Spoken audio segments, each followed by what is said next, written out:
အားလုံးပဲမင်္ဂလာပါလို့ခရစ်တော်ကမနိုင်နှုတ်ဆက်ရင်းနဲ့ကျွန်တော်တို့ဂျာနေချန်လေးလာခြင်းကိုကျွန်တော်တို့ပြန်လည်လှုပ်ဆောင်ရမှာဖြစ်ပါတယ်လွန်ခဲ့တဲ့အချိန်မှာကျွန်တော်တို့ဂျာနေချန်ခန်းကြီး20နဲ့21ငယ်1ကနေ10ထိဖြစ်ပါတယ်ကောင်းကင်1နဲ့မြေကြီး1ဆိုပြီးမှကျွန်တော်တို့လေ့လာခဲ့ပါပြီကျွန်တော်တို့ဒီညမှာတော့အဆက်ဖြစ်တဲ့ဂျာနေချန်20နဲ့1အငယ်9ကနေဂျာရီချန်20နဲ့2အငယ်9ထိဖြစ်ပါတယ်။ခေါင်းစဉ်အနေနဲ့တော့ယေရုရှလင်မြို့တည်နဲ့အသစ်မြစ်ကြီးလို့အဓိပ္ပာယ်ရပါတယ်။ကောင်းကင်တည်မြေကြီးတည်ဒီသွားတဲ့အခါမှာယေရုရှလင်မြို့တည်ကျွန်တော်တို့တွေ့ရမှာဖြစ်ပါတယ်။ကျွန်တော်တို့ဂျာရီချန်ခန်းကြီး20နဲ့1အငယ်9ကိုကျွန်တော်တို့တစ်ချက်ကြည့်ရအောင်။နောက်ဆုံးတော့ဘေးဒဏ်9ပါးနဲ့ပြည်တော်ဖလား9လုံးကိုဆောင်သောကောင်းကင်တမန်9ပါးတွင်တပါးသည်လာပြီးလျှင်ငါကိုနှုတ်ဆက်၍လာခဲ့ပါသို့တငယ်ဤခင်ပွန်းတီးဟူသောမင်္ဂလာဆောင်သူတို့သမီးကိုငါပြမိဟုပြောဆိုလေတဲ့နော်အငယ်30ကိုကျွန်တော်ဆက်ဖတ်ပါမယ်ကြီးမြင့်သောတောင်တို့ဝိညာဉ်တော်အားဖြင့်ငါကိုဆောင်သွား၍တန်ရှင်းသောဂျေရုဆလင်မြို့သည်ဖျားသခင်ဤဘုံတော်နှင့်ပြည့်စုံလျက်ဖျားသခင်အထံတော်ကောင်းကင်ဘုံမှစင်သက်ဒီကိုငါအားပြလေ၏ဒီကောင်းကင်တမန်ကဘယ်ရလဲဗေဒန်ကြီးကာလရဲ့နောက်ဆုံးပိုင်းမှာအမျက်တော်ခွက်ဖလားခုနှလုံးကိုင်တဲ့ကောင်းကင်တမန်ခုနှစ်ပါးတွေကတစ်ပါးဖြစ်ပါတယ်ဆိုတော့ဒီဟာကဘာကိုပြလဲဖျားသခင်ဟာတရားစီရင်တဲ့ဖျားသခင်ပဲမဟုတ်ပဲနဲ့ကျွန်တော်တို့ကိုနှစ်သိမ့်တော့ကျွန်တော်တို့ကိုကောင်းချီးပေးတော့ကျွန်တော်တို့အတွက်ကောင်းတဲ့အရာတွေကိုစီစဉ်ပေးတော့ဖျားဖြစ်ကြောင်းကိုကျွန်တော်တို့တွေ့ရပါတယ်ဒီကောင်းကင်တမန်ကအရင်ကတော့ဖျားသခင်ရဲ့မြတ်တော်ခုဖလားကင်ပြီးမဲ့အခုဖျားသခင်ဖန်ဆင်းထားတဲ့ကောင်းမြတ်တဲ့အရာတွေသူ့ကိုယုံကြည်တော့သားသမီးတွေအတွက်အခုရှင်ယောဟန်ကိုပြတာဖြစ်ပါတယ်လို့ဆိုတော့ဒီတနည်းအားဖြင့်ဒီကောင်းကင်တစ်မြေကြီးတစ်ပြည်သွားရင်တိုးတငယ်ခင်ပွန်းဒီဟုတော့မင်္ဂလာဆောင်သူတို့သမီးငါပြမယ်ဒီနေရာမှာကြည့်တဲ့အခါမှာအဲ့ဒီတိုးတငယ်မင်္ဂလာဆောင်သူတို့သမီးကဘယ်သူလဲဆိုတန်ရှင်တော်ဂျေရုဆလင်မြို့တို့မဟုတ်ယေရုရှလင်မြို့တစ်ကိုဆိုလိုခြင်းဖြစ်ပါတယ်ဆိုတော့ဒီနေရာမှာမြေကြီးတစ်ပေါ်မှာကောင်းကင်ကနေလာတဲ့ယေရုရှလင်မြို့တစ်ဆင်းသက်တာကိုဘုရားသခင်ထံမှဆင်းသက်တာကိုငါအားပြတယ်တဲ့ရှင်ယောဟန်ကဆိုတော့တနည်းအားဖြင့် heaven on earth paradise on earth ဆိုတဲ့သဘောဖြစ်ပါတယ်ဘုရားသခင်ရဲ့ရှိတဲ့နေရာဘုရားတကယ်ရှိတဲ့နေရာကောင်းကင်ဘုံဘုရားရဲ့မျက်မှောက်ဟာကောင်းကင်ကနေမြေကြီးပေါ်ဆင်းသက်တယ်။တနည်းအားဖြင့်ပြောမယ်ဆိုရင်ပါရဒိတုဘုံဟာကောင်းကင်မှာမဟုတ်တော့ဘဲနဲ့မြေကြီးတစ်ပေါ်မှာလာဆိုင်တာကိုကျွန်တော်တို့တွေ့ရတယ် Heaven on earth တနည်းအားဖြင့်ပြောမယ်ဆိုရင်သခင်ယေရှုကပထနာတော်ထဲမှာရှမာတဲ6:30လူကာ17ထဲမှာနိုင်ငံတော်တည်ထောင်ပါစီတော့ဆိုရက်ပထနာပြုခြင်းနောက်ဆုံးပြည့်စုံခြင်းဖြစ်ပါတယ်ဆိုတော့အခုချိန်မှာလည်းပြည့်စုံပါတယ်ဘယ်လိုအားဖြင့်လဲယေရှုခရစ်လူဘုံလောကကိုကြွလာတဲ့ကလေးကနိုင်ငံတော်ကိုလာတည်တာဖြစ်ပါတယ်နိုင်ငံတော်ကိုဒီမှာတည်ထောင်တာဖြစ်ပါတယ်ဝိညာဉ်အားဖြင့်အခုလည်းပဲကျွန်တော်ရဲ့အထဲမှာကျွန်တော်ရဲ့အလယ်မှာဘုရားရဲ့နိုင်ငံတော်ဘုရားရဲ့အုပ်စိုးခြင်းရှိပါတယ်သို့တော်ညာလည်းပဲတကယ် physicallyရုပ်ပိုင်းဆိုင်ရာတိတိကျကျကတော့မြေကြီးတစ်မှာယေရုရှလင်မြို့တစ်မှာဘုရားသခင်ရဲ့နိုင်ငံတော် Tower Rock ပြည့်စုံမှာဖြစ်ပါတယ်နိုင်ငံတော်တည်ထောင်မှာဖြစ်ပါတယ်ကောင်းကင်မှာဆင်းသက်တဲ့ဆိုတဲ့သဘောကတော့အဲ့ဒီမြို့ဟာဘုရားသခင်မှာလာတယ်ဆိုတဲ့သဘောဖြစ်တယ်ယေရုရှလင်မြို့တစ်ဟာဘုရားသခင်မှာဘုရားသခင်ထံမှဆင်းသက်တာဖြစ်တယ်တနည်းအားဖြင့်လူဆောက်လုပ်ထားတဲ့မြို့မဟုတ်ဘဲနဲ့ဖျားကိုယ်တိုင် ဆောက်လုပ်တဲ့မြို့လို့အဓိပ္ပာယ်ရပါတယ်ဘုရားသခင်ရှိတဲ့နေရာကနေဆင်းသက်တာဖြစ်တဲ့ရှင်ယောဟန်အခန်းကြီး14အငယ်1ကနေ3ကြည့်မယ်ဆိုသခင်ယေရှုကတင်တို့နေစရာဖို့နော်ငါသွားပြီးပြင်ဆင်မယ်ကောင်းကင်အဖအိမ်မှာနေစရာခန်းများစွာရှိတယ်ဆိုရဟာဖြစ်ပါတယ်အဲ့ဒီတန်ရှင်သောယေရုရှလင်မြို့တည်ဟာဘုရားသခင်ဤဘုန်းနဲ့ပြည့်တယ်တဲ့ဓမ္မဟောင်းကိုကြည့်မယ်ဆိုရင်ဘုရားရဲ့ဘုန်းဆိုတာဘုရားမျက်မှောက်တော်ရှိတဲ့နေရာကိုဆိုလိုခြင်းဖြစ်တယ်ဘုရားရဲ့မျက်မှောက်တော် God's personal presence နော်ဆိုတော့ယဉ်ကြည်လအနာဂတ်ကျမ်းထဲမှာဆိုရင်ဘုရားရဲ့ဘုန်းကိုခဏခဏတွေ့ရတာဖြစ်တယ်မိမတော်ထဲမှာတန်ရှင်ရဌာနထဲမှာဘုရားဘုန်းဆင်းသက်တယ်ဘုရားဘုန်းကကြွသွားတယ်ဘုရားစသဖြင့်ပေါ့နော်နှစ်တစ်ထောင်အုပ်စုကြီးရဲ့အစမှာဒီယေကြည်လထဲမှာပဲဘုရားရဲ့ဘုန်းကမိမတော်အရှိဘက်ကနေဝင်လာတယ်ဆိုတဲ့ဟာကိုကျွန်တော်တို့တွေ့ရတယ်ဆိုတော့တကယ်အဲ့ဒီဘုရားဘုန်းအရှိဘက်တကားကနေဝင်လာတဲ့ဘုရားဘုန်းဆိုတာတော့တကယ်တော့ယေရှုခရစ်ကိုဦးစားပြုတာဖြစ်တယ်ယေရှုခရစ်ဟာနေ့တစ်ထောင်အစမှာဒါကောင်းကင်မှာထင်ရှားမယ်တန်လွင်တောင်ပေါ်မှာခြေတော်ချမယ်ပြီးရင်ဒီဂျော်ဒန်ဘက်အေဒုံဘက်ကနေလာမယ်အရှိဘက်တန်လွင်ကိုဖြတ်ပြီးတော့မှအရှိဘက်တကားကနေဝင်လာပြီးတော့မှဗိမာန်တော်ထဲမှာသူကနေရာယူမှာဖြစ်တယ်အဲ့ဒါကိုရည်ကြည်လကဘုရားရဲ့ဘုန်းလို့မြင်တာဖြစ်တယ်ဓမ္မဟောင်းထဲမှာဆိုရင်ဘုရားရဲ့ဘုန်းဆိုတာယေရှုခရစ်လူစားတိမခံခင်ကိုပြောချင်တာဖြစ်ပါတယ်သူရဲ့မျက်မှောက်ကိုပြောချင်တာဖြစ်ပါတယ်တကယ်တော့ဒီမြေကြီးမှာရှိတဲ့ဂျေရုဆလင်တို့တဲတော်တို့ဗိမာန်တော်တို့ပြည်ညင်တစ်တာတို့ဆိုတာဟာပုံဆောင်မိတ္တူဖြစ်တယ်အစစ်ရမိတ္တူမူရင်းအစစ်ကကောင်းကင်ဖျားရှိတဲ့နေရာဖြစ်တယ်ဂျေရုဆလင်မြို့တည်လည်းရှိပြီးသားဖြစ်တယ်ပေါ့နော်ပြည်ညင်တစ်တာဗိမာန်တော်လည်းဟိုမှာပဲဖြစ်တယ်ဟိုကောင်းကင်ဘုံကရှိတဲ့မူရင်းကိုမြေကြီးပေါ်မှာမောရှိအားဖြင့်ပေါ့နော်တဟန်တူတဲ့အရာကိုလှုပ်ဆောင်ခိုင်းတာဖြစ်ပါတယ်လို့ပေါ့နော်အငယ်7ကျွန်တော်တို့ကြည့်ရအောင်ဂျာရီချန်စတက်အငယ်7မှာဆိုရင်ထူမြုပ်၏အယောင်ဝါဒီကြောက်တလင်းတကားတွေ့ခဲ့သို့အမြင့်ဆုံးသောကြောက်မြင့်မွန်တဲ့တူ၏တဲ့ယေရုရှလင်မြို့တည်ရဲ့အယောင်ဝါဟာတဲ့ကြောက်တလင်းတကားတွေ့ခဲ့သို့တဲ့ပေါ့နော်ကြောက်တလင်းဆိုတာကတော့ခရစ်စတယ်ကြည်လင်တဲ့ဖန်ကဲ့သို့ပေါ့နော်ကြောက်တလင်းကဲ့သို့ဖြစ်တယ်အယောင်ကတော့ငကားတွေ့ကဲ့သို့ဖြစ်တယ်နီဝါယောင်ပေါ့နော်နီဝါယောင်ကြောက်မြက်တန်ဖိုးကြီးတဲ့ကြောက်မြက်နဲ့တူတယ်နော်ဆိုတော့ရွှေဝါယောင်လို့ပြောမလားနီဝါယောင်ဖြစ်တယ်ပြင်ကြီးနေတယ်ပေါ့နော်ကြီးလင်းနေတယ်အဲကြောက်လင်းကဲ့သို့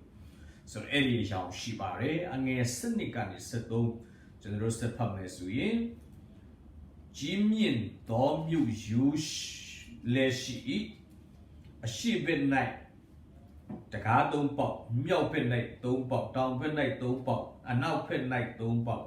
တကား12ပေါက်ရှိထိုတကား12ပေါက်၌ကောင်းကင်တမန်12ပါးရှိဧတရီလအမျိုး12မျိုး၏နာမတို့တည်ထိုတကားပေါ်၌ရေးထားလျက်ရှိနော်ဆိုတဲ့အခါမှာဒီမှာကျွန်တော်တို့ကြည့်တဲ့အခါမှာကြီးမြင့်သောမြို့ရိုးရှိတယ်အဲ့ဒီမြို့ရဲ့ပတ်လည်မှာမြို့ရိုးရှိတယ်တကားက12ပေါက်မြို့ကစတုရန်ပုံစံဖြစ်တယ်ကုဘဒုံကဲလို့ဖြစ်တယ်စတုရန်ဆိုတော့စနစ်နော်3လေးစနစ်ဆိုတော့တစ်ဖက်မှာဆိုရင်မြို့ရဲ့တစ်ဖက်မှာ3ပေါက်အရှိဘက်မှာ3ပေါက်အနောက်ဘက်မှာ3ပေါက်တောင်ဘက်မှာ3ပေါက်မြောက်ဘက်မှာ3ပေါက်3လေးစနစ်နော်တစ်ဖက်မှာ3ပေါက်ရှိတာဖြစ်တယ်ကောင်းကင်တမန်တစ်ပါးစီကဒါဆောင်းတာကိုကျွန်တော်တို့တွေ့ရတယ်အဲ့ဒီတကားရဲ့ပေါ်မှာဧတရီလ12မျိုးရဲ့နာမည်များရေးထားလက်ရှိတယ်နော်ဆိုတော့ဘာနဲ့တွားတူလဲဆိုတော့တဲတော်ပုံစံဖြစ်တယ်တဲတော်ရဲ့ပတ်လည်မှာ တဲတော်စကန်ချတဲ့အခါမှာအေးတရီလစစ်နှမျိုးက3မျိုးစီအရှိဘက်မှာအေးတရီလ3မျိုးလူ3ຫນွေအနောက်ဘက်မှာ3ຫນွေတောင်ဘက်မြောက်ဘက်မှာ3ຫນွေစီစကန်ချထားတာပတ်လေတာကိုကျွန်တော်တို့တွေ့ရတယ်အဲ့ဒီပုံစံဖြစ်ပါတယ်တောလေရကြံခန်းကြီးနှစ်ထဲမှာကျွန်တော်တို့တွေ့ရပါတယ်ဆိုတော့သူ့ရဲ့မြို့တကားပုံစံကတော့နှစ်တစ်ထောင်ဗိမာန်တော်နဲ့ဝါတူတာဖြစ်တယ်နှစ်တစ်ထောင်ဗိမာန်တော်လည်းပဲအဲ့ဒီပုံစံတကားရှိပါတယ်ရေကြီးလာခန်းကြီး48အငယ်30နဲ့35ထဲမှာနှစ်တစ်ထောင်ဗိမာန်တော်အကြောင်းကိုကျွန်တော်တို့တွေ့ရတယ်ဆိုတော့ဘာကြောင့်တကားတွေရှိတယ်လဲဆိုရင်ဒါမြို့ရဲ့လုံခြုံမှုကိုပုံဆောင်တာဖြစ်တယ်ပေါ့နော်ဧတရီလစစ်နှမျိုးရဲ့နာမည်ဆိုတာကတော့ဓမ္မဟောင်းယုံကြည်သူများကိုကိုးစားပြုတယ်လို့စနစ်ကဏ္ဍဆိုတာပြည့်စုံခြင်းကဏ္ဍဖြစ်ပါတယ်ဗျာဒိတ်ကျမ်းထဲမှာပဲစနစ်ကဏ္ဍနဲ့ပတ်သက်ပြီးတော့မှเนาะအကျိန်20နဲ့2ကျိန်တိပေါ်ပြထားတာကိုကျွန်တော်တို့တွေ့ရပါတယ်လို့ပေါ့နော်အငယ်14ကိုကျွန်တော်တို့ဖတ်ရအောင်မြို့ရိုးအမြင့်ဒီ32ထပ်ရှိသို့တငယ်ဤတမန်တော်12ပါးတို့ဤနာမတို့ဒီမြို့ရိုးအမြင့်ပေါ်၌ရေးထားရရှိ၏တဲ့အဲ့ဒီမြို့ပတ်လေဟာတဲ့မြို့ရိုးအမြင့်ဟာတဲ့မြို့ရိုးရဲ့ foundation ဟာတဲ့12ထပ်ရှိတယ်တဲ့အဲ့ဒီတစ်ထပ်မှာဆိုရင်တမန်တော်12ပါးဒေကတပါးရဲ့နာမည်တစ်ထပ်စီမှာရေးထားတာကိုကျွန်တော်တို့တွေ့ရတယ်နော်ဆိုတော့ဂျေရုဆလင်မြို့တိဟာတနည်းအားဖြင့်အသင်းတော်အဲ့မှာရှိတဲ့အသင်းတော်ပေါ့နော်တမန်တော်များရဲ့တုန်တင်ခြင်းပေါ်မှာတည်ဆောက်ထားတယ်ဆိုတဲ့သဘောဖြစ်ပါတယ်ဆိုတော့အဲ့ဒီမြို့မှာနေထိုင်ခွင့်ရသောသူများတို့မို့အသင်းတော်ဟာတမန်တော်များရဲ့တုန်တင်ခြင်းပေါ်မှာတည်ဆောက်ထားတယ်အဲ့ပခန်းချင်းအငယ်20ဘယ်သို့နည်းဟုမူကတမန်တော်တို့မှစပြီး prophet များတည်ဟူသောတိုက်မြစ်အပေါ်၌တင်တို့ဒီထပ်ဆင့်၍တည်ဆောင်ရရှိကြ၏တစ်ဖက်မှာကြည့်ရင်လေတမန်တော်12ပါးရဲ့နာမည်ဆိုတာကတော့ဓမ္မတိယုံကြည်သူများကိုဦးစားပြုတာဖြစ်တယ်ဧတရီလ12မျိုးနာမည်ဆိုဓမ္မဟောင်းယုံကြည်သူများကိုဦးစားပြုတာဖြစ်ပါတယ်အငယ်15နဲ့16ကျွန်တော်တို့ဖတ်ပါမယ်ငါနဲ့စကားပြောသောသူသည်မြို့ကို၎င်းတကားတို့ကို၎င်းမြို့ရိုးကို၎င်းတိုင်းချင်းကတိုင်းစရာရွှေကျူလုံးပါ၏မြို့ဒီစတုရန်၄တောင်ဖြစ်၏ထိုသူသည်ကျူလုံးနှင့်မြို့ကိုတိုင်း၍မြို့၏အနံအလျာအမြင့်ယူဇနာ120စီရှိ၏တဲ့မြို့ပုံစံကတော့နော်120ယူဇနာကျွန်တော်တို့တွက်ကြည့်တဲ့အခါမှာအလျာကမိုင်1500ခန့်အနံကလည်း1500အမြင့်ကလည်း1500ခန့်ရှိတယ်။1500အနံ1500အလျာ1500အမြင့်1500ဆိုတော့စတုရန်ပုံစံကုဘဒုံဖြစ်တယ်လို့ကျွန်တော်တို့သိရပါတယ်။ဆိုတော့တချို့ကလည်းပဲစတုရန်ပုံစံတော့ဖြစ်တယ်ဒါပေမဲ့ထိပ်ပိုင်းမှာကျတော့ဒီပီရမစ်လိုထိပ်ကခြုံမယ်လို့ယုံကြည်တဲ့လူလည်းရှိတယ်အဲ့ဒီထိတ်နားလေးမှာယေရှုခရစ်ရဲ့ပလင်ရှိမယ်ဘုရားခင်ရဲ့ပလင်ရှိမယ်အဲ့ဒီကနေပေါ့နော်ဒါတမျိုးလုံးကိုအလင်းပေးမယ်လို့ယုံကြည်ချက်တယ်ဘာကြောင့်လဲဆိုတော့ယေရှုခရစ်ဟာ capstone အိမ်ခေါင်မိုးကြောင့်ဖြစ်တော်ကြောင့်လို့ခံယူတဲ့လူလည်းရှိပါတယ်ပေါ့နော်ဟုတ်ပြီဆိုတော့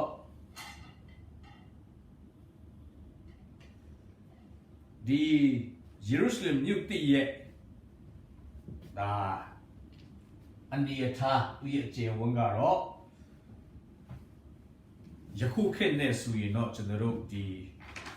အမေရိကန်ပြည်ထောင်စုရဲ့ဒါတဝက်ခန့်ရှိတယ်လို့ဒါယုံကြည်ရပါတယ်အမေရိကန်ပြည်ထောင်စုရဲ့တဝက်ခန့်ရှိမယ်လို့ပေါ့နော်ယုံကြည်ရတာဖြစ်ပါတယ်ဒီမှာကျွန်တော်တို့မြို့အခြေဝန်ကိုတော့ကျွန်တော်တို့သိရတယ်မိုင်ပေါင်း1500စတူရန်ပတ်လေပေါ့နော်ရှိတယ်ဒါပေမဲ့မြေကြီးတိရဲ့အခြေဝန်တော့ကျွန်တော်တို့မသိရပါဘူး တေချာရာကတော့ကျွန်တော်တို့အခုနေထိုင်နေတဲ့ကဘာထက်အစပေါင်းများစွာများမယ်လို့တော့ကျွန်တော်တို့သိရတယ်။ဘာကြောင့်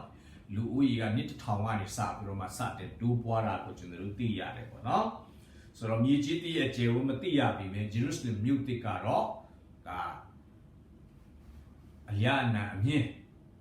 မိုင်1500ခန့်ရှိတယ်ဆိုတာကျွန်တော်တို့သိရတယ်။ဆိုတော့ဒီနေရာမှာကောင်းကင်တမန်ကတိုင်းတယ်ဆိုတာကတော့ဒါဖျားရခင်နဲ့ဆိုင်တယ်ဖျားရခင်ပိုင်တဲ့အရာဖြစ်တယ်ဆိုတာဖော်ပြခြင်းဖြစ်ပါတယ်ကျွန်တော်တို့ဗျာဒိတ်အခန်းကြီး7မှာလဲ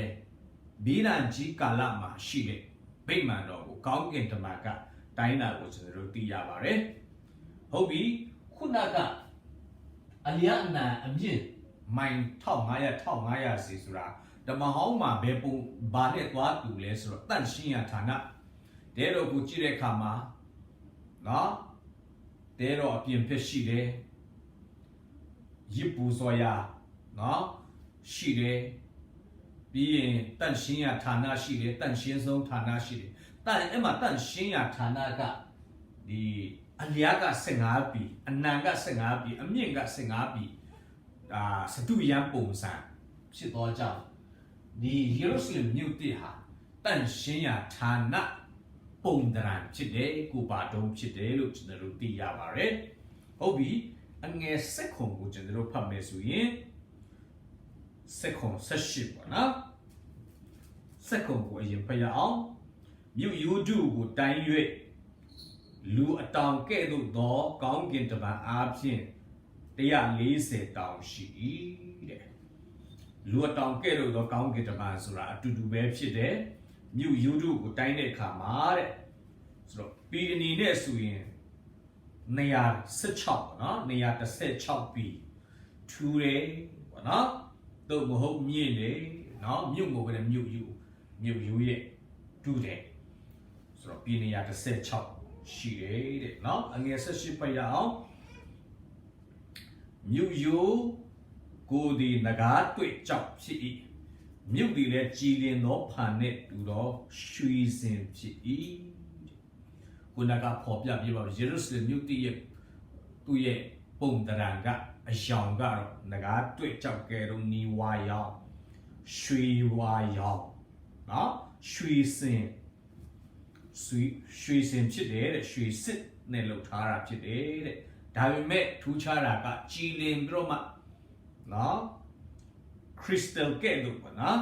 ကြောက်တလင်းကဲ့သို့ကြည်လင်နေတာကိုကျွန်တော်တို့ဒါသိရတယ် Jasper ငကားတွေ့ကြည်လင်နေတယ်တဲ့ဖန်ကဲ့သို့ပေါ့နော်ကြည်လင်နေတယ်ကျွန်တော်တို့19ကိုကြည့်ရအောင်19နဲ့20ပေါ့နော်မြို့ရိုးအမြင့်တို့ဒီကြောက်မြက်အမျိုးမျိုးနဲ့ပြည့်စုံကြ၏ဆိုတော့မြို့ရိုးဟာ12ထပ်ရှိတယ်မြို့ရိုးမြစ်ဟာ12ထပ်ရှိတယ်တဲ့ဆိုတော့ဟုတ်ပြီအဲ့ဒီမြို့ရိုးအမြစ်တွေက12ထပ်ရှိတယ်ကြောက်မြစ်တစ်မျိုးစီနဲ့တိဆောက်ထားတာဖြစ်တယ်တဲ့ပထမမြစ်ကတဲ့ပထမ foundation ကတော့ငကားတွေ့ဖြစ်တယ်ပထမ foundation ကငကားတွေ့ Jasper ခုနကနေဝါရောင်ပဲနေဝါရောင်နဲ့ချက်သွေးရောင်ပေါင်းစပ်ထားတဲ့ပုံငကားတွေ့ကြောက်နဲ့လုပ်ထားတယ်ဒုတိယ foundation ဒုတိယမြစ်ကတော့နီလာပြာရောင်ရှိတယ်ပြာရောင်ကြောက်မြစ်တတိယ foundation မဟူယာအဂိတ်အယောင်ရောဆက်ထားတယ်ပေါ့နော်ကြောက်ကြီးအဲ့လိုပုံစံဖြစ်တယ်စတုတ္တ foundation တော့ emerald မြတ်စိမ်းရောင်ပြင်စမအမြစ်ကတော့ကြောင်ဆိုကြတော့မှ onyx မြတ်အဖြစ်အမဲရှိရောင်ပေါ့နော်အယရနာဖြစ်တယ်စတ္ထမ6ခုမြောက် foundation ကတော့ကြောက်နေပရမများနဲ့လုပ်ထားတာဖြစ်တယ်တတမ9ခုမြောက် foundation ကတော့ခရုတုလိတ် crystallite စိမ့်နုရောင်ပေါ့နော်ရောင်ဖြော့လေးဆိုတော့အတ္တမမြစ်10ခုမြောက် foundation ကတော့မြစ်ရွဲတဲ့ beryl ဆိုတော့သူ့မှာအဲ့ဒီအရောင်စိမ့်ပြဝါနီပေါ့နော်အရောင်ဖြော့ရှိတယ် Nawama Amnit Goku Mya Foundation and Utapia Topaz Guy Shi Yang Mi Hu Yang Wa Yang Yang Sung Shi the Chang Yip today. That the man set up Mya Foundation and Crew to Pit Turkish Pia Yang Say Yang Yosatara today. A got the man set the Kumya Foundation at all. What did do? Now Jeshin Subrama Lay Moyo Netni Yang Yosatara Chang Yip. Duadama set a Kumya Mya Foundation Garo, Go Mo Subrama, Amashis Kayani to Mo Kayan Yang Bozan Shibroma, the Manori Name to Kujinsi the Tassi Mashide. Eri Tassi got John Mijitona, the music net. This Salu Tara was in the road to Yare. Lima Tujara got this Senum Dilema Popular Seneku, John Yetema, Shikula, Shimula, ha, Tomuya and the ship, and a such one the set in Mashide, Yiprohe Jim Poma, Sidare, Jedana, no, Jetanari, Netuatura, which in the road to Yare, Era Jam, Idrila. Lumyogo, Kusabu de, look legendaro, that Piolo Yabare, look now, but the Mushi, look. Obi again a setting which in the Ropamesuye. The guy, the same a deep deal, Palette, the Piazzi Pin, Ye, Palette, the Senapia, Pichai, New Lamari, Chile, no pancake, do she say, she now. Eri Mew yet the gap of Cinnapop, the guy you Palette alone see, but not Gigi Palette alone see. She did Palais Regina, hearts and no chance I asked in Penley and Yare, Penlays or a tiny bago who's happy to go to the road to Yare. Tiny bar jump yet, Era jump Yarkin and Anoma, tiny bar in Wum Queen Yare, Sure the boy of Chibare. So Shimate said, don't listen. Nga Lisa Chama to the road to Yabare. Thank the man that with the gap puntare, Sure the Bob Jerusalem knew the Lama Rigaro, Imitan Chile, Pankedo Chile, She's in it, looked high happy there, and Yapi appeared Nazalo, what Mashibu, she assisted to the Chile needed. Ah, so General Young Jituri Habo, no? So, Tani. Eri Chile Shuisin Lama Gili Poma, General Shatlanya me, the Piarki and Muikan Dari Pibare. Hallelujah. General D Logama Pin General Tribubare, the two young Jituri Mura Song. So the two mutamiris with Shuidi, no Yetanari, the Blue Comle, Mette do the Shibare. GJ Yabu or Sashon Su down the new legend of the big kind of Jabu Bari. So that Dari Loka machine Pia County Chide, machine legend era trip. No, GJ Mija, no, Sashon Yame Sata Chat, Yari Twitch in the road, Su down the Yashi Melo to no young Gide, Machido Yalevet in the road, the neat ma. Eddie.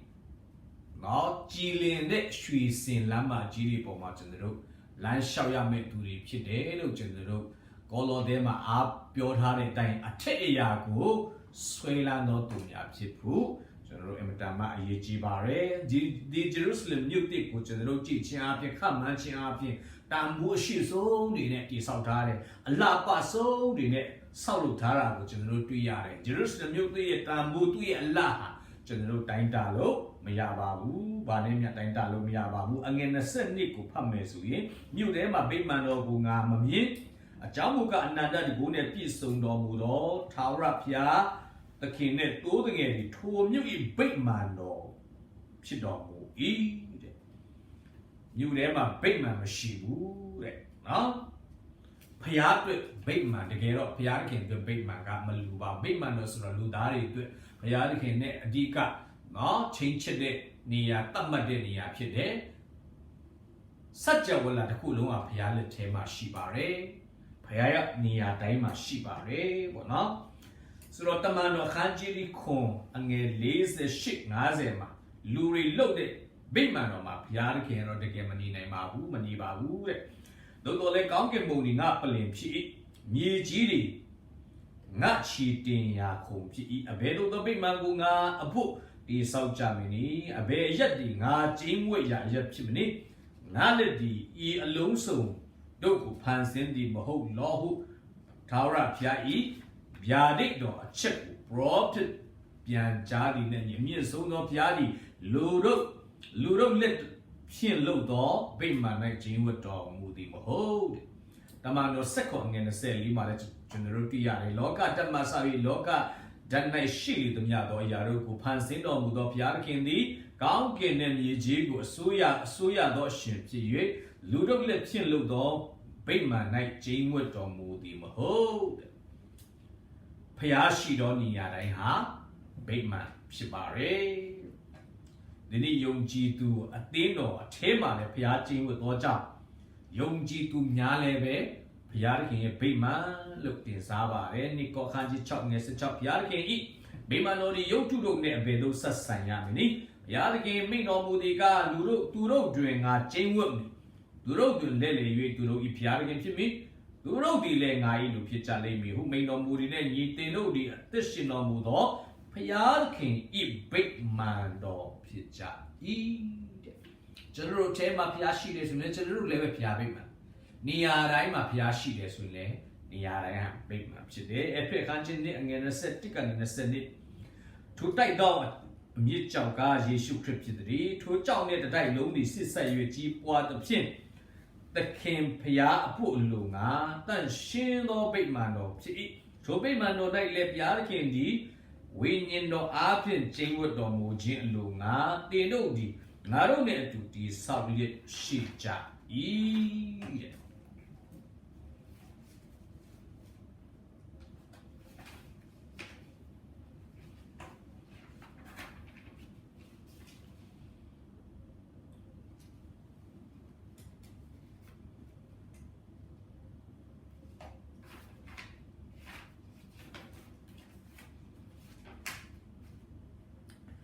ကျွန်တော်ဓမ္မဟောင်းဗိမာန်တော်က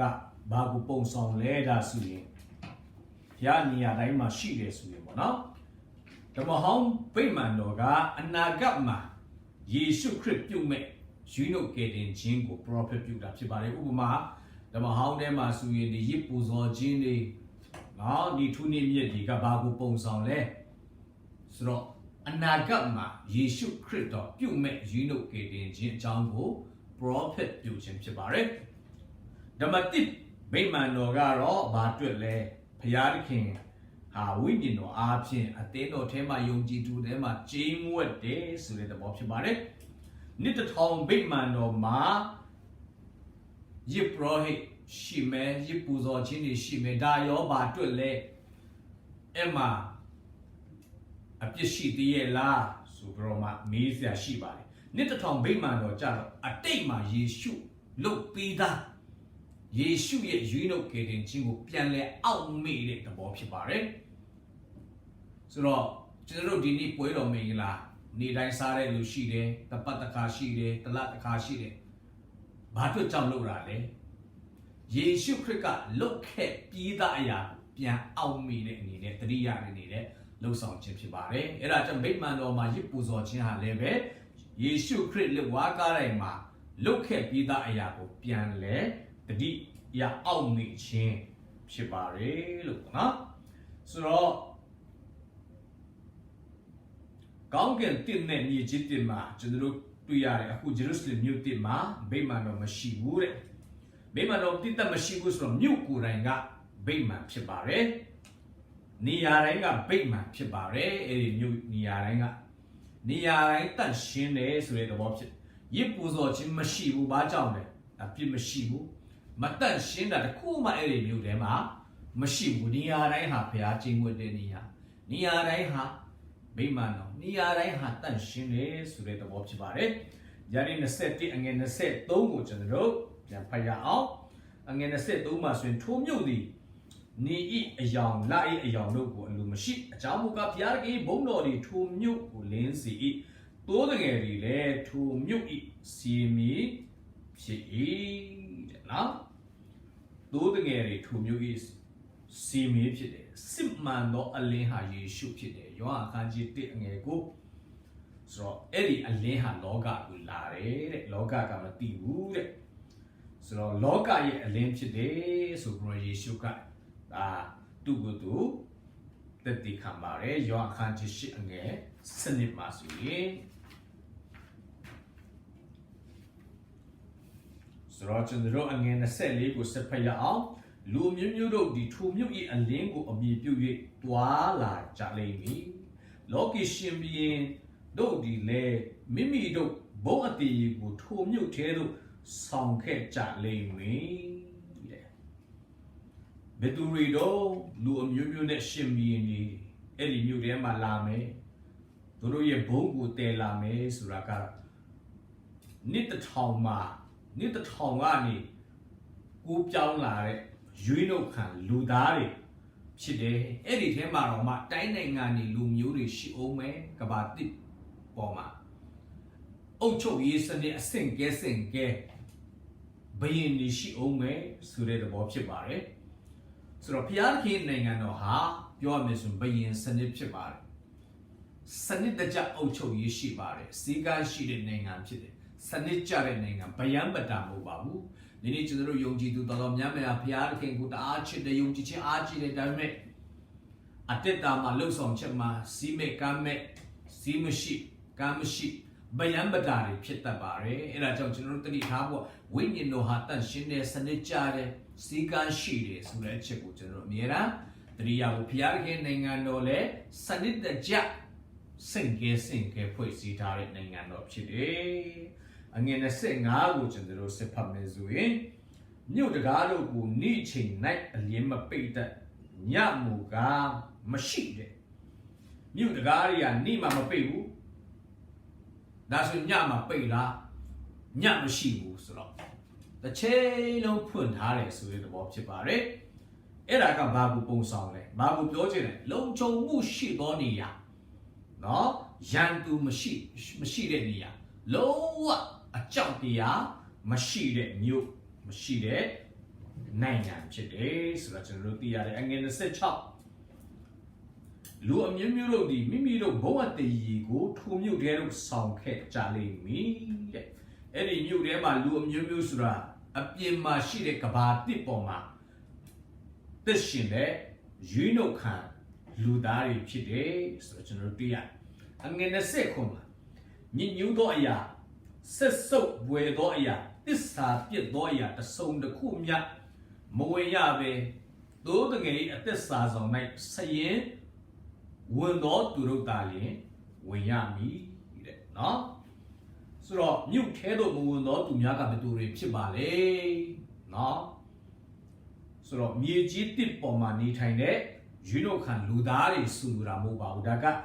ပြီးခဲ့ပြီးသားဗျာဒိတ်ချခန်းကြီး20ငယ်17ကနေ15ပလင်ဖြူရှိမှတရားစီရင်ခြင်းခံပြီးတော့မှအသက်စာဆောင်ထဲမှာစရင်မပါတဲ့လူတွေငရဲမိအိုင်နဲ့ချဖြစ်ခြင်းခံတဲ့လူတွေကိုပြန်ပြီးတော့မှကူကာခြင်းရည်ညွှန်းခြင်းဖြစ်ပါတယ်ဒီလူတွေဟာဒီမြို့ထဲမှာဝင်ခွင့်မရှိပါဘူးကဘာတစ်ပေါ်မှာနေထိုင်တဲ့ယူနိုခံလူသားတွေကတော့ဝင်ခွင့်ရှိပါတယ်ထာဝရဒီမြို့နဲ့ပတ်သက်ခွင့်မရတဲ့လူတွေဟာငရဲမိအိုင်ထဲမှာရှိတဲ့လူတွေဖြစ်တယ်လို့ပြန်လည်ရည်ညွှန်းခြင်းဖြစ်ပါတယ်မြို့ထဲမှာဝင်ခွင့်ရသောသူများကတော့သိုးတငယ်ရဲ့အသွေးတော်နော်အားဖြင့်သာဖြစ်ပါတယ်နော်သိုးတငယ်နဲ့သက်ဆိုင်ပါတယ်ဒီမှာသိုးတငယ်ဘာဖြစ်လို့သိုးတငယ်ခဏပြောလဲပြတဲ့ကြံထဲမှာကောင်းကင်နိုင်ငံဝင်စားမှုဆိုတာသိုးတငယ်ရဲ့အသွေးတော်အားဖြင့်သာဖြစ်တယ်ဆိုတာကျွန်တော်တို့ထက်ခါတလဲတမာကျမ်းစာကကျွန်တော်တို့ကိုတတိပေးခြင်းတက်တည်ခံခြင်းအဲဝင်ကလေးဝင်ငါနေတာဖြစ်ပါတယ်လို့ပေါ့နော်ဒါကတော့ဗျာဒိတ်ချခန်းကြီး21ညအဆုံးဖြစ်ပါတယ်အခုဒီ21နဲ့ဆက်ဆက်တဲ့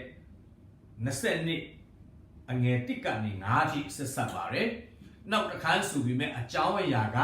ဆက်ဆက်နေတာကိုကျွန်တော်တို့တွေ့ရပါတယ်အဲ့ဒါကတော့ခေါင်းစဉ်ငယ်နေနဲ့အသက်ရည်စီးရမြေတဲ့အသက်မြင့်ရည်ယေရုရှလင်မြို့တစ်ထဲမှာအသက်မြင့်စီးစင်းတယ်ဆိုတဲ့သဘောဖြစ်ပါတယ် 20နှစ်အငယ်1ကိုကျွန်တော်တို့ဖတ်မယ်ဆိုရင်ဗျာဒိတ်ကျမ်းခန်းကြီး20နှစ်အငယ်1တဖန်ကြောက်တလင်းကဲ့သို့ကြည်လင်၍ဘုရားသခင်နှင့်သိုးတငယ်၏ပလင်တော်တွေကထွက်သောအသက်ရည်စီးရမြစ်ကိုကောင်းကင်တပံနေငါအားပြလေ၏တဲ့ဘုရားသခင်နှင့်သိုးတငယ်ရဲ့ပလင်တော်တွေကထွက်တဲ့အသက်မြည်ရည်တဲ့အသက်မြည်ရည်တက်မြည်ရည်ဆိုတာတန်ရှင်တော်ဝိညာဉ်တော်ဤကောင်းအသက်ကောင်းကြီးဖြစ်ပါတယ်ဗျာဒိတ်ကျမ်းခန်းကြီး21အငယ်6မှာကြည့်မယ်ဆိုရင်သက်ဆိုင်ရည်နဲ့အတူတူဖြစ်ပါတယ်ဆိုတော့ယောဟန်ခန်းကြီး4အငယ်14ယောဟန်ခန်းကြီး9အငယ်30ခွန်ကနေ39ယေရှုကနော်ငါပေးသောရည်လို့ပြောတဲ့အခါမှာထာဝရအသက်တည်ဟူသောတန်ရှင်တော်ဝိညာဉ်တော်ပေးတဲ့ထာဝရအသက်ကိုပြောခြင်းတာဖြစ်တယ်ကပ္ပဦးကျမ်းခန်းကြီးနဲ့အငယ်30ကနေ14ကြည့်မယ်ဆိုရင်ပထမအေဒင်ဥယျာဉ်မှာမြစ်တစ်မြစ်ရှိတယ်လို့ကျွန်တော်တို့သိရတယ်အမှန်လေအဲ့ဒီမြစ်ကတော့အပြင်ရောက်တဲ့အခါမှာနော်လေးစင်းအနေနဲ့ဖြာထွက်တယ်ဆိုတာကျွန်တော်တို့တွေ့ရပါတယ်ဆိုတော့ကျွန်တော်ရေကြည်လာခန်းကြီး40ခွန်အငယ်1ကနေ7ကြည့်ရင်လေနှစ်တစ်ထောင်နိုင်ငံတော်မှာလေဗိမာန်တော်တွေကနေပလင်တော်ထဲအောက်ကနေမြစ်သစင်းစီးစင်းတာကိုကျွန်တော်တို့တွေ့ရတယ်အရှိဘက်ကိုစီးစင်းတယ်တဲ့အဲ့ဒီမြစ်အဲ့ဒီစီးစင်းတဲ့နေရာမှာတတဝါတွေငါးတွေအသက်ရှင်တယ်တငါတယ်ရပိုက်ကွန်ချတယ်ပင်လယ်ဒီအိုင်တဲ့ရောက်တဲ့အခါမှာအဲ့ဒီမြစ်ကြောင့်ပင်လယ်ဒီဟာရေငံကနေရေချိုပြောင်းတယ်နော်မြစ်ရဲ့နှစ်ဖက်မှာအပင်မျိုးပေါက်တယ်အရွက်မညှိုးနွမ်းဘူးအတီးမပြတ်ဘူးလအစင်တေးစရာအသေးစားစရာရှိတယ်အရွက်တွေဟာအနာငိမ့်ဖို့အတွက်ဖြစ်တယ်ဆိုကြတော့မှနှစ်တစ်ထောင်မှာလည်းကျွန်တော်တို့တွေ့ရတယ်အခုဂျေရုဆလင်မြို့တစ်မှာလည်းနော်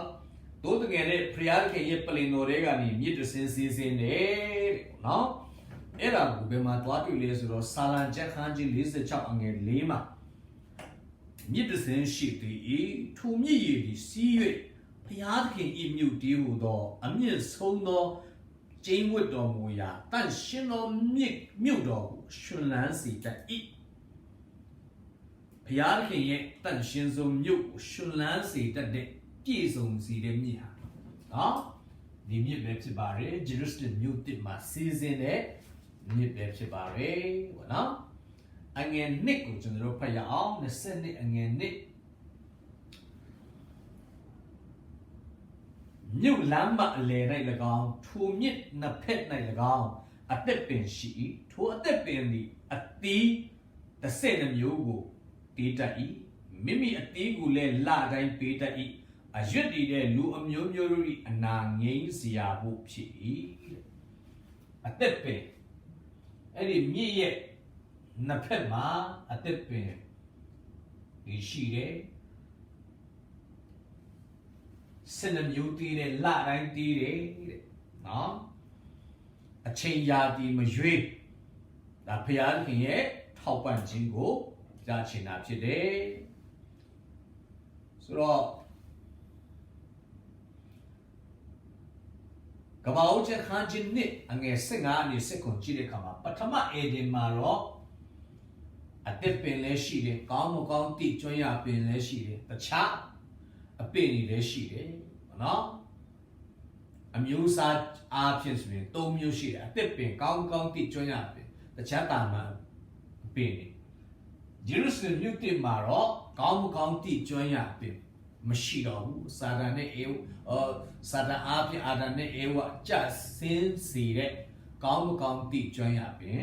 မရှိတော့တာကိုကျွန်တော်တို့တွေ့ရပါတယ်အသက်ပင်ရဲ့အသေးကိုစားခွင့်ရတယ်ဆိုတော့တချို့ကထာဝရအသက်ပေးချောင်းပုံဆောင်ချက်ဖြစ်တယ်လို့လည်းပြောပါတယ်တစ်ဖက်မှာပြောမယ်ဆိုရင်အေဒီဥယျာဉ်မှာ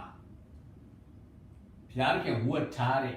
နော်အသက်ပင်ဟာပြန်ပေါ်လာတဲ့သဘောရှိပါတယ်ဆိုတော့အရွက်အမျိုးမျိုးအရွက်ဟာလူအမျိုးမျိုးရဲ့အနာငိမ့်စရာဖြစ်တယ်ဒါဆိုရင်ယောဂကရှိအောင်မလားဆိုပြီးမေးစရာရှိပါတယ်အဲ့ဒီအသက်ပင်ရဲ့အရွက်တွေကအနာငိမ့်မှုအတွက် သူ့ရဲ့မူရင်းကျမ်းကိုကျွန်တော်တို့ဒါလေ့လာတဲ့အခါမှာဒီအရွက် healing ဆိုတာတဲ့ help ဖြစ်နေတာကိုကျွန်တော်တို့တွေ့ရတယ် therapy ဆိုတာကတော့ help giving လူအမျိုးမျိုးဖို့ကျမ်းမာခြင်းဖြစ်တယ်တဲ့နော်အနာငိမ့်ခြင်းနဲ့ကျမ်းမာခြင်းမတူပါဘူးကျွန်တော်ရဲ့ Facebook ဗီဒီယိုတွေ YouTube မှာပြန်ကြည့်ပါ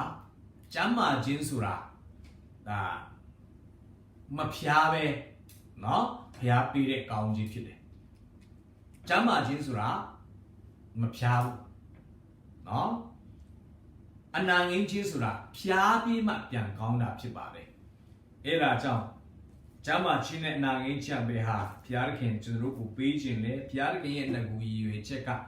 အနာငိမ့်ခြင်းမဟုတ်ပါဘူးအပြစ်နဲ့เนาะစာရန်ကြောင့်အနာယောဂါကဝင်လာတာဖြစ်ပါတယ်အဲ့ဒီနေ့ဘုရားသခင်ပြန်လဲကုသပေးတာဖြစ်တယ်ကျမ်းမာခြင်းဆိုတော့မဖျားပဲအသက်ရှင်ခြင်းပဂတိဖြစ်နေတာဖြစ်ပါတယ်အာဒန်နဲ့အေဝါငကူဘုရားသခင်ရဲ့အရည်ရွယ်ချက်ကအနာငိမ့်ခြင်းမဟုတ်ပါဘူးကျမ်းမာခြင်းဖြစ်ပါတယ်เนาะအဲ့ဒါကြောင့်ဒီနေ့မိတ်ဆွေကျမ်းမာနေတဲ့ဆိုရင်ဘုရားသခင်ရဲ့အကြီးမားဆုံးကောင်းချီးမင်္ဂလာပိုင်ဆိုင်တာဖြစ်ပါတယ်ဒီနေရာမှာလူမျိုးမျိုးတွေအတွက်ကျမ်းမာခြင်းเนาะဖြစ်မယ်လို့အဓိပ္ပာယ်ရပါတယ်ကျမ်းမာဒုက္ခခံစားရမယ်ဒီအရွယ်အဖြစ်ဆိုတဲ့သဘောဖြစ်ပါတယ်ကျွန်တော်အငယ်3ကိုကျွန်တော်ဆက်ဖတ်မယ်ဆိုရင်လောက်တပံကျင်းချင်းဘေးစုံတစ်ခုမြမရှိထိုမြို့၌ဘုရားသခင်နဲ့တိုးတငယ်ပလင်တော်ရှိ၍ဘုရားသခင်ကျွန်တို့သည်ဘုရားဝတ်ကိုပြုကြလိမ့်မည်တဲ့ဆိုတော့ကျင်းချင်းအမင်္ဂလာမရှိဘူးအပြစ်လုံးဝကင်းစင်သောနေရာဖြစ်တယ်နော်ဆိုတော့ကျွန်တော်တို့ခရစ်စမတ်တခြင်းမှာရှိပါတယ်အမင်္ဂလာမမင်္ဂလာနော်ဆိုတော့အမင်္ဂလာနေမင်္ဂလာတို့နော်ဘုရားသခင်ကိုပြောင်းစေတာဖြစ်တယ်ဘုရားသခင်နဲ့တိုးတငယ်ပလင်တော်ရှိတဲ့နေရာမှာပြည့်စုံသောအုပ်စုခြင်းရှိတာဖြစ်တယ်။တေခြင်းတရားကမရှိတော့ပါဘူး။နောက်ဆုံးရန်သူကိုအဆုံးသတ်နော်နေနေပြည်တာဖြစ်ပါရဲ့။ကျွန်တော်တို့ဒီတိကောခန်းကြီးစင်ကအငယ်25-28မှာတွေ့ရပါတယ်။ခရစ်တော်ဒီရန်သူပေါင်းတို့ကိုခြေပွားတော့အောက်၌ချထားတော်မူတိုင်အောင်အုပ်စိုးတော်မူရမည်နောက်ဆုံးသောရန်သူတီးဟူသောတီမင်းတွေဆုံးရှုံးခြင်းတို့ရောက်ရလက်တန်းခသိန်းသောယာတို့ကိုလူသား၏ခြေအောက်၌ချထားတော်မူသည်ဟုကျမ်းစာလာဤခသိန်းသောယာတို့သည်ချထားလျက်ရှိ၏ချထားလျက်ရှိကြောင်းကိုဆိုသောခသိန်းသောယာတို့ကိုလူသားအောက်၌ချထားတော်မူသောသူသည်ကျွမ်းတော်မူသောကြောင်းထင်ရှားသည်ခသိန်းသောယာတို့သည်လူသားအောက်၌ချထားလျက်ရှိသောအခါခသိန်းသောယာတို့ကိုသူ့အောက်၌ချထားတော်မူသောသူ၏အုပ်ဆိုးတော်မူခြင်းကိုသားတော်သည်ကိုယ်တိုင်ဝန်ခံလိမ့်မည်အကြောင်းမူကားဘုရားခင်သည်အလုံးစုံဖြစ်တော်မူ၏အကြောင်းတည်းနောက်ဆုံးဒီမင်းယေရှုခရစ်အနိုင်ယူပြီးသွားတဲ့အခါမှာတော့ခမည်းတော်ရဲ့လက်ထဲမှာနိုင်ငံတော်ကိုသားတော်ယေရှုကအနံ့ရမှာဖြစ်ပါတယ်နောက်ဆုံးဒီရန်ကိုဖြစ်တဲ့ဒီမင်းယေရှုခရစ်ကတရားစီရင်ပြီးအနိုင်ယူပြီးသားဖြစ်ပါတယ်ကျွန်တော်ဗျာဒိတ်ချမ်းအခန်းကြီး20အငယ်7-15မှာမရဏနဲ့မရဏနိုင်ငံနော်တေခြင်းနဲ့တေခြင်းတီမင်းနဲ့မရဏနိုင်ငံကရဲကိုနော်ထာဝရမိအိုင်နဲ့ချပစ်တယ်တေခြင်းလုံးဝမရှိတော့ဘုရားသခင်နဲ့ခရစ်တော်တငယ်ကအုပ်ဆိုးရဲဆိုတဲ့သဘောဖြစ်ပါတယ်ဆိုတော့ဘုရားသခင်ကိုကျွန်တော်ဝတ်ပြုရမယ်တဲ့နော်အမဝတ်ပြုမယ်ဆိုတာခစားမိအစီခံမယ်လို့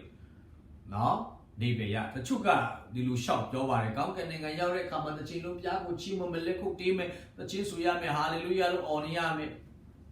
နော်အဲ့လိုမဟုတ်ပါချီးမွမ်းရမှာပါတေးဆူရမှာပါဟာလေလုယာပြောဒါပေမဲ့ကောင်းကင်နိုင်ငံဆိုတစ်ချိန်လုံးပဲလက်ခုပ်တီးတဲ့နေရာတစ်ချင်းဆိုတဲ့နေရာတော့မဟုတ်ပါဘူး ဒီမှာအစီခံရမယ်ဝတ်ပြုရမယ်လို့ကျွန်တော်တို့သိရပါတယ်ဆိုတော့တချို့ကအဲ့လိုမျိုးတစ်ချိန်လုံးတစ်ချင်းဆိုမဲ့နော်လက်ခုပ်တီးမယ်ဆိုရင်ပြင်းစရာကြီးလို့ထင်ပါတယ်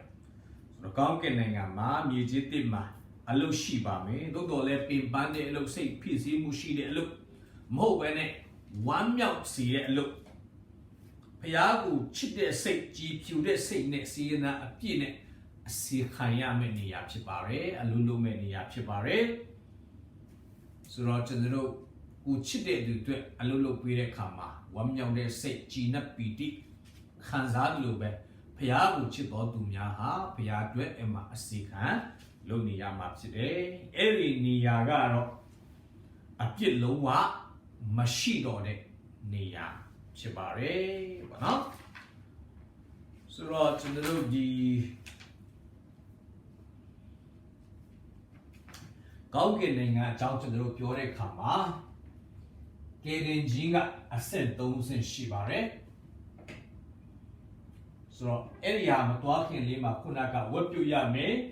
ပြီးရင်ဘာရှိသေးလဲဆိုတော့မျက်နာတော်ကိုမြင်ရမယ်မျက်နာတော်ကိုမြင်ရမယ်မျက်နာတော်ကိုမြင်ရမယ်အငယ်၄နဲ့၅ကျွန်တော်ရင်ဖတ်ပါမယ်မျက်နာတော်ကိုမြင်ရ၍သူတို့နှဖိုး၌လဲနာမတော်ရည်ထားလျက်ရှိလိမ့်မည်တဲ့ဆိုတော့မျက်နာတော်မြင်ရတယ်ဆိုတာကတော့စစ်မှန်သောဆက်ဆံရေးကိုပြောချင်တာဖြစ်ပါတယ်စစ်မှန်တဲ့ဆက်ဆံရေးပြားခင်နဲ့ရှိမယ်ဆိုတော့ဂျူရီရဲ့ရှုထောင့်အရာတော့မဟုတ်ဓမ္မဟောင်းရှုထောင့်အရာဆိုရင်မျက်နာတော်မြင်ရတယ်ဆိုတာကောင်းခြင်းမင်္ဂလာဖြစ်ပါတယ်ယစ်ပရောဟိတ်ကောင်းခြင်းပေးခြင်းမှာမျက်နာတော်အလင်းဆိုပြီးတော့မှပါတာကျွန်တော်တို့တွေ့ရတယ်သူတို့ပြင်တော်လဲရချက်ခန်းကြီး6အငယ်24 25ထာဝရဘုရားသည်တင့်ကိုကောင်းခြင်းပေး၍ဆောင်မတော်မူပါစေသောထာဝရဘုရား၏တင်၌မျက်နာတော်အလင်းကိုလွှတ်၍ဂရုဏာကျေးဇူးပြုတော်မူပါစေသောထာဝရဘုရား၏တင့်ကိုမျှော်ကြည့်၍ချမ်းသာပေးတော်မူပါစေသောနော်ဘုရားရဲ့မျက်နာမြင်ရတယ်ဆိုတာကောင်းကြီးတစ်ပါးဖြစ်တယ်စစ်မှန်တဲ့ဆက်ဆံရေးကိုပုံဆောင်တယ်ကျွန်တော်တို့ဓမ္မဟောင်းထဲမှာဆိုရင်ဓမ္မဟောင်းထဲမှာအကြီးဆုံး prophet ဖြစ်တဲ့မောရှေပင်လေဘုရားသခင်ရဲ့မျက်နာအရှိဘက်မျက်နာကိုနော်ရှင်းရှင်းလင်းလင်းမမြင်ရဘူးလို့ကျမ်းစာပြောပါတယ်ထွက်မြော်ရဲ့ကျမ်း33အငယ်18 23ဆိုတော့အနောက်ဘက်ကနေပဲသူဒါမြင်ရတယ်ဘုရားသခင်ကိုမြင်ခွင့်ရတယ်လို့ကျွန်တော်တို့သိရတယ်ကျွန်တော်တို့ကောင်းကင်တမြေကြီးတယေရုရှလင်မြို့တမှာတော့ဘုရားသခင်ကိုကျွန်တော်တို့ဒါရှင်းလင်းစွာမြင်ရမှာဖြစ်တယ်အဲ့ဒါပင်လည်းအကြီးမားဆုံးဒါကောင်းကြီးဖြစ်တယ်လို့ကျွန်တော်တို့သိရတယ်ပေါ့နော်ဆိုတော့ဘုရားသခင်ကိုအရှိတိုင်းကျွန်တော်တို့မြင်ရမှာဖြစ်တယ်တိယောခန်းကြီး3အငယ်1မှာဆိုရင်ချစ်သူတို့ယခုတွင်ငါတို့သည်ဘုရားသခင်၏သားဖြစ်ကြ၏နောက်မှအဘယ်သို့သောသူဖြစ်မည်ဟုမထင်ရှားသည်သို့တော်လည်းကိုရော်သည်ထင်ရှားပေါ်ထွန်းတော်မူသောအခါငါတို့သည်ကိုရော်နှင့်တူကြလက်တန့်ဟုငါတို့သိကြ၏အကြောင်းမူကားကိုရော်ဖြစ်တော်မူသည့်အတိုင်းကိုငါတို့သည်မြင်ရကြလက်တန့်ကိုရော်နဲ့တူမယ်ဒီချိန်ကြတယ်ကိုရော်ဖြစ်တဲ့အတိုင်းမြင်ရမယ်တဲ့တိကော73အငယ်7ယခုတွင်ငါတို့သည်မာအားဖြင့်ရိပ်မိလျက်တန်နေကြ၏ထိုအခါမူကားမျက်မှောက်ထင်မြင်ရကြလိမ့်မည်ယခုတွင်ငါအတိအမြင်မစုံလင်ဖြစ်၏ထိုအခါမူကားသူတစ်ပါးဒီငါကိုတိတကယ်တော့ငါသိရလိမ့်မည်ဘုရားသခင်ကိုကျွန်တော်တို့ဒါရှင်းလင်းဒါကွတ်ကျွန်တော်တို့မြင်ရမှာဖြစ်ပါတယ်ပေါ့နော်ဆိုတော့ဒီနေရာမှာသူတို့နှစ်ဖူး၌လေနာမတော်ရေးထားလျက်ရှိ၏ပေါ့နော်ဆိုတော့အငယ်9အငယ်4သူတို့နှစ်ဖူး၌နာမတော်ရေးထားလျက်ရှိ၏တဲ့နှစ်ဖူး၌နာမတော်ရေးထားလျက်ရှိတယ်ဆိုတော့ဗျာဒိတ်ချက်ခန်းကြီး3အငယ်7ခန်းကြီးခွန်ငယ်3မှာလည်းကျွန်တော်တို့တွေ့ရပါတယ် ထူးသဖြင့်ရွေးကောက်ခံဒါဂျူး3,400,000လဲပဲနဖူးမှာဘုရားနာမရည်ထားတယ်လို့ကျွန်တော်တို့တွေ့ရတယ်ဆိုတော့ဘုရားပိုင်တဲ့သူတွေဘုရားနဲ့သစ္ဆိုင်သောသူများလို့ဒီပေရတယ်နဖူးမှာနာမည်ရည်ထားတယ်ဆိုတာဘုရားသခင်နဲ့တူတော့တရံလက္ခဏာရှိတယ်ဆိုတဲ့သဘောလဲသိရောက်ပါတယ်လို့ပေါ့နော်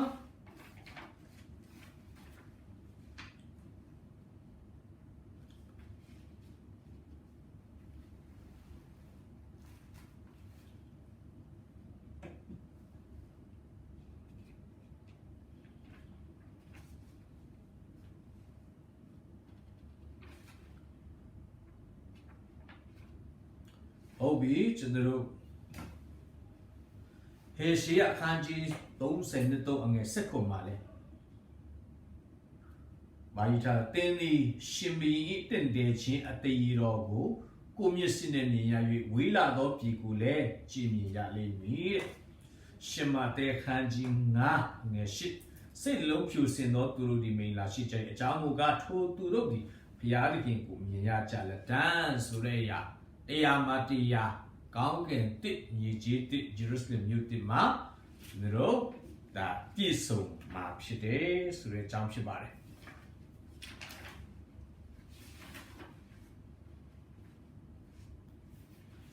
ဟုတ်ပြီကျွန်တော်စစ်ဖတ်မယ်ဆိုရင်ဗျာဒိတ်ချန်ခန်းကြီး20အငယ်9ထိုမြို့၌ညမရှိစီမီကိုအလိုမရှိနေအယောင်ကိုအလိုမရှိ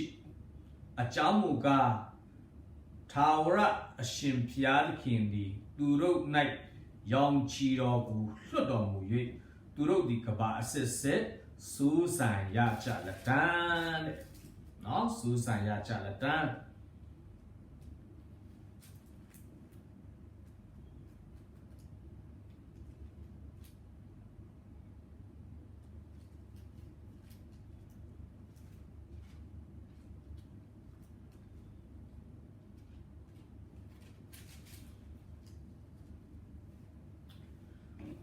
ဆိုတော့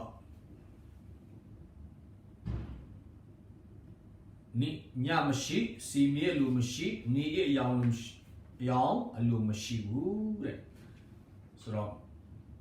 မတေချာမရေရာကြောက်ရွံ့ဆိုးရင်ချင်းတွေမရှိတဲ့နေရာဖြစ်တယ်ဆိုလို့ချင်းဖြစ်တယ်ဆိုတော့ဘုရားခင်ဒီသူတို့နဲ့ရောင်ချီတော်ကိုလွှတ်၍သူတို့ဒီကဘာအစစ်စစ်စူးစမ်းရကြလက်တန်းအတိဖန်ဆင်းခြင်းပေါ်မှာကဘာအစစ်စစ်ဒါစူးစမ်းမှုကဓမ္မဟောင်းကလေးကဘုရားသခင်ရဲ့လူတွေကိုဒါဘုရားသခင်ဂတိပြုထားတဲ့အရာဖြစ်ပါတယ်ဘုရားသခင်ရဲ့ပရိညင်ဖြစ်ပါတယ်ပေါ့နော်ဟုတ်ပြီအဲ့ဒါကတော့မြေကြီးတစ်ဂျေရုဆလင်မြို့တစ်အသက်မြင့်ကြီးစီးထွက်ရာနေရာဖြစ်ပါတယ်ကျွန်တော်ခြုံကြည့်မယ်ဆိုရင်ကျမ်းစာရဲ့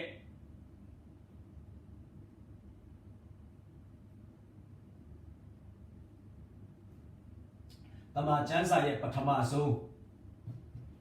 ကဘာဦးချမ်းကျွန်တော်လေ့လာတဲ့အခါမှာကဘာဦးချမ်းခန်းချစ်တဲ့ငယ်တစ်မှာ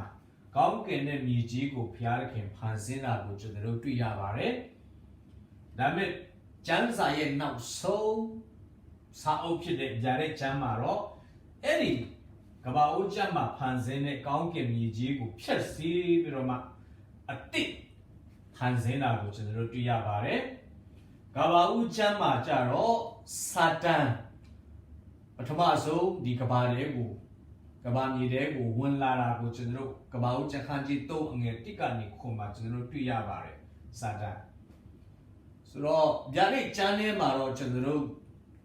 ဗျာဒိတ်ချခန်းကြီး20အငယ်10မှာတော့စာတန်နဲ့ပေါင်းပါများဟာထာဝရမိအိုင်နဲ့ချပစ်ခြင်းခံရပါတယ်ပေါ့နော်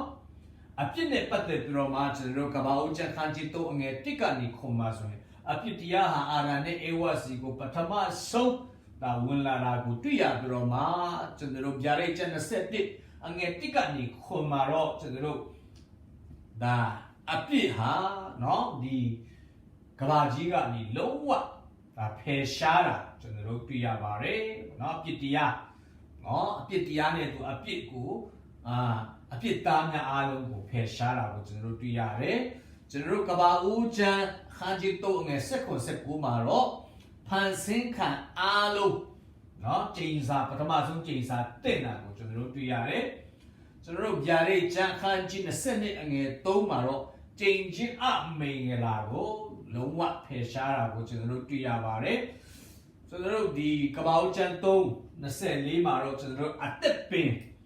เนาะအသက်ပင်ကိုเนาะကောင်းအပြစ်လုပ်သွားတဲ့အခါမှာလူသားကကောင်းကင်တမန်ကအသက်ပင်ကိုဒါဆောင်းတာကိုတနည်းအားဖြင့်အသက်ပင်ဆောင်းချတာကိုကျွန်တော်တို့တွေ့ရတယ်လူသားတွေထိခွင့်မရှိဘူးเนาะဘုရားသခင်ကအဆောင်းချတယ်ဒါပေမဲ့ဗျာဒိတ်ချမ်းခန်းကြီး20အငယ်1မှာတော့ကျွန်တော်တို့ဂျေရုဆလင်မြို့တစ်မှာတွေ့ရတဲ့အသက်ပင်ကတော့လူသားများလွတ်လပ်စွာစားသုံးခွင့်ပေးပါတယ်ပေါ့နော်ကျွန်တော်တို့ကဘာဦးချက်ခန်းကြီး3အငယ်23ကနေ24မှာတော့ကျွန်တော်တို့ဒီအေရင်ဥယျင်တွေကနေလူသားကမောင်းထုတ်ခြင်းခံရတယ်နော်မောင်းထုတ်ခြင်းခံရပြီးတော့မှဗျာဒိတ်ချမ်းခန်းကြီး21အငယ်1ကနေခွန်3ဘုံ22အငယ်1ကနေခွန်မှာတော့ sorry ဗျာဒိတ်ချမ်းခန်းကြီး22အငယ်1ကနေခွန်မှာတော့ပါရဒိတုဘုံနော်ဂျေရုဆလင်မြို့တစ်မှာလူသားကိုဘုရားသခင်ပြန်လဲကြိုးစုပြီးတော့မှနေရာချပေးတာကိုကျွန်တော်တို့တွေ့ရပါတယ်ဗျာဒိတ်ချမ်းခန်းကြီးနဲ့အငယ်7ခွန်နော်မှာကျွန်တော်တို့ဗာတွေ့ရတယ်ဗျာဒိတ်ချမ်းsorry ကဘာဦးချမ်းခန်းကြီးနဲ့အငယ်7ခွန်နဲ့ကဘာဦးချမ်းခန်းကြီး9အငယ်9မှာတော့တေဂျင်းတရားဟာနော်လူသားတွေစီကဘာပေါ်မှာဝင်လာတာပထမဆုံးဝင်လာတာကျွန်တော်တို့တွေ့ရပါတယ်ဗျာဒိတ်ချမ်းခန်းကြီး20နဲ့အငယ်1က21အငယ်1 21နော်အငယ်30ကနေ15မှာတော့ဒီမရဏနိုင်ငံတေကြီးနဲ့တီမင်းနဲ့တေကြီးနဲ့မရဏနိုင်ငံကိုငရဲမီအိုင်ထဲကိုချပစ်အဆုံးတတ်တာကိုကျွန်တော်တို့တွေ့ရပါတယ်ပေါ့နော်ကဘာဦးချက်ခန်းကြီးလေးအငယ်1မှာတော့ပထမဆုံးလူသားဖြစ်တဲ့အာဒံရဲ့ထိမ်းများမိန်လာကိုကျွန်တော်တို့တွေ့ရတယ်ထိမ်းများလက်ထခြင်းကိုတွေ့ရတယ်ဗျာဒိတ်ချမ်းခန်းကြီး19အငယ်ခွန်မှာတော့နောက်ဆုံးအာဒံဖြစ်တဲ့ခရစ်တော်ရဲ့ဒုသငယ်မိန်လာဆောင်ပွဲထိမ်းများခြင်းကျွန်တော်တို့တွေ့ရပါတယ်ကမ္ဘာဦးချက်ခန်းကြီး3အငယ်16မှာတော့လူဘဝမှာနာကျင်ကြည်ကွဲဝမ်းနည်းမှုများပရမအဆုံးခြင်းဝင်ရောက်လာတာကိုတွေ့ရတယ်ဗျာဒိတ်ချမ်းခန်းကြီး21အငယ်4မှာတော့နာကျင်ဝမ်းနည်းကြည်ပွေမှုအားလုံးဘုရားသခင်လူသားစီကနေဖယ်ရှားတာကိုကျွန်တော်တို့တွေ့ရပါတယ်ကဘာဦးကျမ်းနဲ့ဗျာဒိတ်ချမ်းနိုင်ရှင်တဲ့အခါမှာကဘာဦးကျမ်းမှာလူသားများဆုံးရှုံးသမျှနော်ဘုရားသခင်ဖန်ဆင်းတဲ့အရာများနော်ပျက်စီးခြင်းနော်ကျိန်စာတင့်ချင်းကျွန်တော်တို့တွေ့ရပါတယ်ဗျာဒိတ်ကျမ်းမှာတော့အရာအလုံးကပြည့်စုံတယ်ဆိုတဲ့ချက်ကိုကျွန်တော်တို့ပြန်လည်တွေ့ရပါတယ်အဲဒါကြောင့်ဗျာဒိတ်ကျမ်းဟာနော်ဒါဘုရားသခင်ရဲ့နောက်ဆုံးလက်ရာဘုရားသခင်ရဲ့နိုင်ငံတော်ထာဝရနိုင်ငံတော်အစပြုခြင်းဘုရားသခင်ရဲ့အလိုတော်ပြည့်စုံခြင်းလို့ကျွန်တော်တို့တွေ့ရပါတယ်ဆိုတော့ကျွန်တော်တို့ဒီကယ်တင်ခြင်းအကြောင်းလေးလာတဲ့အခါမှာအဆင့်3ဆင့်တွေ့ရပါတယ်ပထမကတော့အပြစ်မှကယ်တင်ခဲ့ပြီးပြီတဲ့ we have been saved we are saved we will be saved ဆိုပြီးတော့အဆင့်3ဆင့်ရှိပါတယ်ပထမအဆင့်ကတော့အပြစ်ရဲ့အခါမှကယ်တင်ခဲ့ပြီးပြီယောမ6:23ဖြစ်ပါတယ်ဆိုတော့ယေရှုခရစ်ကိုလက်ခံယုံကြည်ခြင်းအပြင်အပြစ်ရဲ့အခါတည်ခြင်းနဲ့ကျွန်တော်တို့မသက်ဆိုင်တော့ပါဘူးပြီးခဲ့ပါပြီဒါပေမဲ့ we are saved ဆိုတာရှိပါတယ်နေ့တိုင်းအပြစ်ရဲ့အခါတည်ခြင်းကနေလွတ်ပေမဲ့အပြစ်ရဲ့တကိုးဆိုတာရှိပါတယ်အဲ့ဒီအပြစ်ရဲ့တကိုးကနေလေယေရှုကကယ်တင်နေတယ်အပြစ် ရဲ့တကူကကျွန်တော်တို့ကိုမချုပ်ကင်တော့ဘူးကျွန်တော်တို့အခွင့်ပေးမှသာလေအပြစ်တရားကဝင်လာတာဖြစ်ပါတယ်အဲ့ဒါကြောင့်နေ့တိုင်းကျွန်တော်တို့အပြစ်တကူကနေယေရှုကကယ်တင်နေပါတယ်ကျွန်တော်တို့ကရွေးချယ်မှုပဲဖြစ်ပါတယ်အပြစ်တရားကကျွန်တော်တို့ကိုမချုပ်ကင်နိုင်တော့ဘူးဆိုတဲ့သဘောဖြစ်တယ်အခုလည်းပဲကယ်တင်နေတယ်နောက်တစ်ဆင့်ကတော့ကယ်တင်အောင်မယ် we will be saved ဘယ်အနေလို့အပြစ်ရှိတဲ့နေရာကနေကယ်အောင်မှာဖြစ်တယ်အခုကျွန်တော်တို့အပြစ်ရှိတဲ့ကဘာထဲမှာကျွန်တော်တို့နေထိုင်နေတာဖြစ်တယ်အပြစ်ခကဲတည်ခြင်းကနေလွတ်ပြီးပြီအပြစ်ရဲ့တကိုးကနေလည်းဒီနေ့လွတ်မြောက်စေတယ်အပြစ်ရှိတဲ့နေရာကနေတော့မလွတ်မြောက်သေးဘူးဒါပေမဲ့ဂျာရိချန်ရောက်လာတဲ့ခါမှာ20နှစ်ရောက်လာတဲ့ခါမှာကောင်းကင်တစ်မြေကြီးတစ်ဂျေရုဆလင်မြို့တစ်မှာတော့အပြစ်ရှိတဲ့နေရာကနေကျွန်တော်တို့ကိုကယ်တင်အောင်မှာဖြစ်ပါတယ်เนาะဒါကတော့ကျွန်တော်တို့ရဲ့နောက်ဆုံးမျှော်လင့်တဲ့ကယ်တင်ခြင်းခန္ဓာကိုရွေးနှုတ်ကယ်တင်ခြင်းတို့တင်စားတာဖြစ်ပါတယ်လို့အဲ့ဒါကြောင့်เนาะအဲ့ဒီနေရာကိုเนาะရောက်ဖို့လုံငါဒီနေ့တိုးတငယ်လို့များတဲ့ကျမ်းကခဏတင်စားတဲ့အတိုင်းပဲတိုးတငယ်တည်ဟူသောယေရှုခရစ်ရဲ့အသွေးတော်မှတပါးကျွန်တော်တို့ကိုကယ်တင်နိုင်တော်သူကယ်တင်နိုင်တဲ့အရာမရှိပါဘူးကောင်းကင်ပေါ်မြေကြီးအောက်ယေရှုနာမမှတပါးကျွန်တော်တို့ကိုကယ်တင်နိုင်တဲ့နာမမရှိဘူးယေရှုခရစ်တော်ရဲ့အသွေးတော်မှတပါးဖခင်တကယ်သားတော်ယေရှုခရစ်တော်ရဲ့အသွေးတွေငါတို့အပြစ်ရှိသမျှကိုစီကြောတယ်ဒီနေ့ကျွန်တော်တို့ထိုးရွှေပြည်ကိုဝန်စားနိုင်မှုအရာကျွန်တော်ရဲ့ကုသိုလ်ကောင်းမှုကျွန်တော်ရဲ့လှုပ်ဆောင်ချက်ကျွန်တော်ရဲ့ပညာရည်ချင်းကျွန်တော်ရဲ့ပိုင်ဆိုင်မှုကျွန်တော်ရဲ့တော်ချင်းတတ်ချင်းကျွန်တော်ရဲ့ဘာသာရေးလိုက်စားခြင်းတွေကမကင်နိုင်ပါဘူးဖခင်သခင်ရဲ့သားတော်တိုးတငယ်ယေရှုရဲ့အသွေးတော်အားဖြင့်သားလေကျွန်တော်ကိုခွင့်ရမှာဖြစ်တယ်ယေရှုအသွေးတော်အားဖြင့်သားလေတိုးတငယ်အသက်စာဆောင်မှာကျွန်တော်နာမည်များစရင်ဝင်ခွင့်ရတာဖြစ်ပါတယ်လို့အဲ့ဒါကြောင့်သူယေရှုခရစ်တော်ကိုမိမိကယ်တင်ပိုင်ရှင်အသက်သခင်နေနဲ့လက်မခံသေးဘူးဆိုရင်ယနေ့ရှိတဲ့နေရာမှာဒီသတင်းစကားကြားတယ်ဆိုရင်ရှိတဲ့နေရာမှာလုံးစကားကိုဖွင့်လက်ခေါ်ဖိတ်လက်ခံဖို့ရဒီနေရာကနေကျွန်တော်တိုက်တွန်းလို့ဆိုပါတယ်ဖိတ်ခေါ်ပါတယ်ရောက်ချင်းစီတိုင်းဖြာရှင်ကောင်းချီးပေးပါစေ